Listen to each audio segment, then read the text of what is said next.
Hello and welcome, and today's video I'm going to share with you the 5 best Ark game changers. So let's just get straight into it, shall we? In at number 5 we've got the Uranus, and I really can't imagine Ark without this creature being here. And I know it is a 2017 creature, so it did come a little bit later than some of the others on this list, but still there are 2 of the creatures on this list have not been in the game for a while, and I really just can't live without them now. They are absolute game changers, but it's obvious why the UT is here. This really does aid in boss fight scenarios, and bosses are quite an important thing in Ark, okay? And I'm sure you all know this by now, but the UT has a courage roll which buffs your own creatures and also debuffs the enemy creatures, allowing you to deal more damage to those creatures which you're trying to kill, of course. And also it will take it will add damage reduction to your creatures as well, so the creatures that you're attacking can't even do as much damage to you, and you can do even more damage to them. It's pretty OP when you think about it, and this creature is a front runner when it comes to boss fights, and you really can't do one without it unless it's incredibly short, and then it simply isn't necessary. While the Daedon is a sort of nice addition, this again is a front runner. It is a superstar. It really is the star of the show when it comes to Ark creatures and game changes. Out of every single Ark, or out of all the Ark creatures, if I just had these 5 creatures, then I would actually be pretty okay with it, and the UT in my opinion just really does have to make the list. At number 4 we have got the Baryonyx, and come on, it deserves to be here, especially with a creature like this. The Baryonyx obviously spawns in the swamp biome, or for some reason the spawns on ASA a little bit bugged, so just sort of any river area, and you know, it is the go-to for caving, and that is why I need to put it here, because getting the artifacts is arguably more important than doing the bosses, as you do need the artifacts to get your bosses done in the first place. Without artifacts you simply can't do any of the bosses unless someone else gets the artifacts for you, and in reality that simply is not going to happen. The Barry is also just generally a great travelling mount too. You can get a lot done with traversing the map with a creature like this, and you shouldn't really have any issues travelling around the map with a creature like this. They can jump as well, which just adds an extra little bit of fluidity into their movements. They're great swimmers too. It does make sense, they are pescatarian after all, or they eat fish. I think ichthyophagous is the actual proper word for it. Pescatarian is more of a human term. They can stun creatures up to the size of a Megalodon as well, which is just, it's a great ability to have, especially for those underwater caves too. It gives you a little bit more of a sense of security. Yes, for some of those bigger creatures it doesn't, but it gives you enough where you can keep traversing through those caves with absolute ease. A Basilo would do it as well, but I find this creature just to be much more useful and effective. Now, as I stated earlier, this video is sponsored by the Ark Echoes of Arcadia Light RP, and I'm really thankful for them reaching out for me. But I want to tell you why this is the best Ark server out there. It is the most immersive RP server by far. I love all of the time that I've spent with it, and so far I've thoroughly enjoyed all the playthrough, and that is due to daily and weekly large events. So you get an event daily, but you get a weekly large event. On top of that, there's 9 GB of DLC full conversion, which just adds a whole new way to play. There's a fresh wipe at the moment as well, so if you want to get started, you really can do well. There's over 60 mods, over 75 new creatures, there's all the DLC creatures there, it's on the center. You are going to have the best time on this map, and there's even 12 unique basic classes, and with a server like this with 100% uptime, there's really nothing that can go wrong. So scan the QR code on screen, or there'll be a link in the description to join the server right away. In number 3 we have got the Desmodus, and come on, this creature does need to be here in my opinion. This is sort of my go-to travelling mount. Yes, a Pteranodon and things like that will do very nicely, but also there is a creature after it which does do a lot better for travelling, and the main creature, well, the main reason why I've put this thing here, don't know what I'm saying, but the main reason why I put this thing here is because of Sanguine Elixir.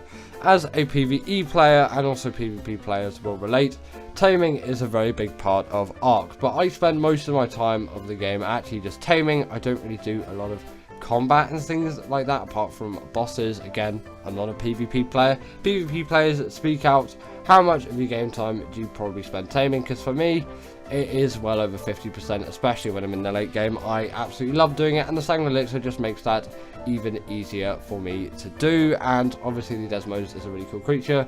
It's great for farming blood bags for the Bloodstalker. I was tempted to put that on the list as well because of how much I love it for underwater travel, but the Barry does enough to sort of warrant the Bloodstalker not being on the list, and I don't think it is in the like 5 game-changing creatures in my opinion. In number 2 we have got the Maywing. This is the king of travel. I really can't find anything out there that does actually surpass this creature in terms of just a true game changer in terms of travel. Nothing beats it again in my opinion. The sheer speed is great and immense, and if I wanted an actual proper flyer, then I would always go with the Desmodus. I know again not all these creatures spawn on the islands, but I do a lot of transferring these days, and the first two do with obviously the UT and the Barry spawning on the island, whereas the Desmodus, the Maywing, and the creature, which you might know already if you've watched my channel a little bit, it is sort of predictable what's in the #1 spot. They do not spawn on the island, but luckily transfers are a thing, and it's sort of why I'm not really playing a lot of ASA at the moment, because these 3 creatures aren't simply available on the traditional maps that they be on. Yes, you can still have them in the game, but still I'd like to wait for the maps to come out, and I wouldn't just put them on like that. I much prefer to just tame them on the map that they originated from, or a map where they do sort of more locally spawn, and the island is not a place where you're going to be finding the Maywing. For breeding as well, it is absolutely amazing. You can carry 4 babies around in its saddle, no matter the size. Doesn't really work physics wise, but games don't really. They're pretty decent swimmers too, and then gather berries, and obviously they act as a portable feeding trough when you're breeding. And in number 1 we have got the Deinonychus. This is just, ever since it's come out, it has since like just always been my favourite tame, and it's just been growing on me ever since its release, and it keeps building a stronger relationship for me. If I want a boss creature, I'll go for the Deinonychus, excluding the Moda, but it's so insignificant in terms of bosses. The same for the bosses, the Titans. It makes up such a small proportion of all of the Ark bosses out there. I'm talking custom maps and the official ones, that the Deinonychus is just the way to go. And they would definitely be in the top 10 creatures for the extinction bosses and defeating the Moda, but in the top 5 I don't think they have to make it. But the Deinonychus has the pack buff, and it's the only creature, as far as I'm aware. I think some people said there's a Factionist can deal bleed damage to bosses, but still I don't really see that being obviously relevant. It's the only one really within good reason that deals bleed damage to bosses, and it's absolutely OP. You can just grapple on someone like you saw with that Bronto and just rip them to shreds. You really can't find a better creature for doing bosses in my opinion than the Deinonychus, especially once you've got a pack of them as well with mate boost. You've got so many buffs, and you can even bring a UC into the mix as well, although usually I don't tend to see that with Deinonychuses as much unless it's a longer fight. Then I'll go around on my UC and maybe do a little bit there, a little bit here, or a little bit here and there, you could say. But the Deinonychus bleed usually takes things out quite quickly, and you do sort of have to do it yourself, because the other creatures in your pack, as far as I'm aware, they don't really do that. At least they don't to my imagination. They're also great climbers, great traversers of obstacles too. The top 10 most important Ark Tames. In number 10, I've decided to put the UT, as bosses are quite a big part of a general Ark player's playing. And obviously this creature is going to drastically help your performance in a given boss scenario. Although sometimes you can get away without using one, it is still good practice to have one, and it is so much better that they're in the game than if they weren't in the game. Although a bit of a late addition to Ark coming in 2017, they have been used non-stop ever since, and they really do deserve to be an important Ark creature. Obviously these creatures are going to be widely used by so many people, and when they do what they do, where you get, I think it's 25% damage reduction and 25% increased damage with that courage roll, it is just such an advantage to you. You really can't, you know, not use it in a sense, because like you just might as well, you know. They're so easy to tame and to obtain, and the benefits you can get from them is just great. And if you're ever wondering what you're actually going to ride in a boss fight, just ride on a UT, and that's probably going to be a job, especially if you're playing on single player. Next up, I've decided to put the Rex, as this has definitely been an important creature across Ark's life and history. Of course, you cannot really have Ark without the Rex. And although maybe, yes, it's not the most commonly used boss creature anymore, or most liked one, at least maybe from my perspective, because I don't really use these things a whole lot from my playing, is what I meant to say. Although people still use these things all the time, they really do deserve to make the list as a fantastic boss creature. Spinos are also quite important as well, but in terms of the scale between Rexes and Spinos and how they're used for boss fights, Rexes always take the win in terms of the importance of them, so hence why I'm putting them here instead, because they really do need to be on this list. Although maybe not the most important to me, they definitely are a very important Ark creature, and the game would definitely not be the same without them. It is a really good thing that they're in the game, because their health is great, their damage is great. Although yes, maybe their weight and stamina isn't something to be proud of, it still is going to carry you through those boss fights, as you're not going to be riding on these things anyway. Their stamina is literally infinite when you're not riding on them, and you're going to have a perfectly fine time with these creatures, as their health and damage is what you're going to need for those boss fights, especially the longer ones. Some other creatures do fall behind because of the lower health, whereas the Rex can still keep pushing through. Good example for that is the boss at the end of Genesis Part 1. It's quite a lengthy fight, and Rexes are one of the only good options for it. Next up, we've got the Maywing, and this is really a cornerstone changing creature. It is an absolute game changer when this creature actually did release into the wild of Ark with Genesis Part 2. It is by far the best Trevor mount which you'll find out there. It just has so much speed, and its saddle is obtained at level 18, so there's really nothing which can be said negatively about this creature, apart from the fact it's a glider and not a flyer. But still, in low difference in elevation environments, you're going to not struggle whatsoever to still gain all of that speed.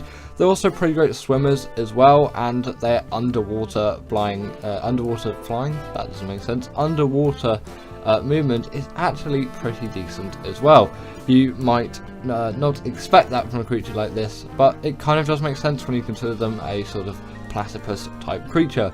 They also do act as a portable feeding trough as well, with that slightly disturbing animation that we all know nowadays, and this is just useful if you're a breeder. You know, it's going to feed all the creatures around it. They can also steal baby creatures from enemies too and carry 4 in their saddle, and they can gather berries as well, which is just a nice ability to have on top of it all. Here, number 7, I've decided to put the Pteranodon, as this, although maybe not as good as a flyer or a glider, I should say, as the Maywing. I would take the Maywing over the Pteranodon any day.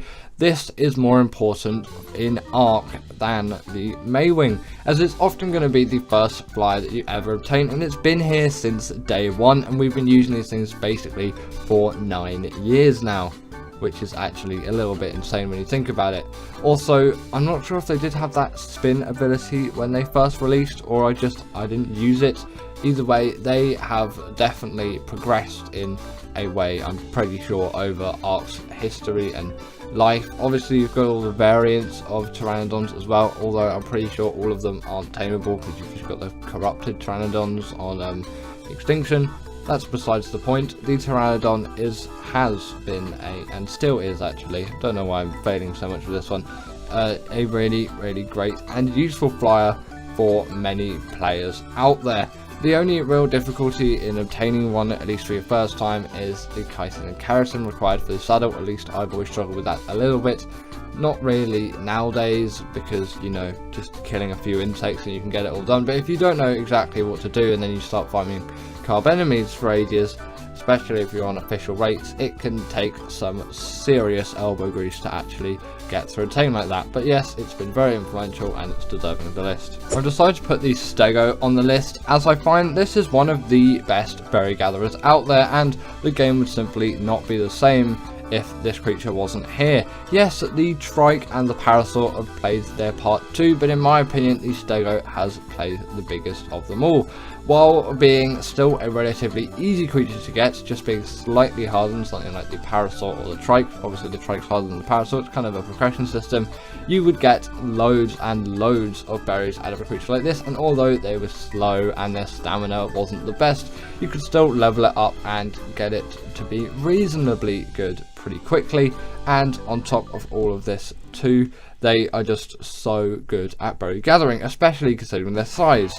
A Bronto may be better at gathering all of your berries in terms of volume of berries, but in terms of just general like taming to berry gathering ratio, or ease of taming to the amount of berries that you can actually obtain from a creature like this, it is insane. And obviously with the TLC as well, these are great turret soakers, so that is a really useful thing for PvP players as well. They just have so much versatility, and they're so useful as berry gatherers, useful as obviously turret soakers. We all know the Stego, and at some point we're probably all going to tame the Stego, unless you know you barely play any Ark. At number 5, I am putting the Therry, as I find this is just such a good gatherer of so many resources, and also a good boss creature on top of it. It has been really important to Ark. Again, you could say the Mostrops is a great gatherer of organic polymer and fibre, and yes, definitely for the organic poly, I do prefer the fibre gathering of the Therry, and arguably fibre is a much more important resource. Actually, not even arguably, it just simply is a much more important resource, and to have a creature that can gather it very well means that you don't have to go around using your hands on all of those bushes just to get yourself some fibre, because Ark definitely requires a lot of fibre, or having to craft a sickle and just go through loads of bushes. Still, with the sickle you can get quite a handful of fibre, but it's just much more fun to do with a creature like the Tickle Chicken. That's partly where its name comes from, because it kind of looks like it's tickling the grass, and it's got the, you know, it's got the long tickle fingers. They wouldn't tickle if they were actually in real life, they would probably just slice you to bits. They can also gather loads of wood and thatch on top of that, and meat, hide, chitin, keratin, all those drops that you get from creatures, because at the end of the day they can harvest bodies, which most herbivores actually can't do, and it's a really nice ability for this creature to have.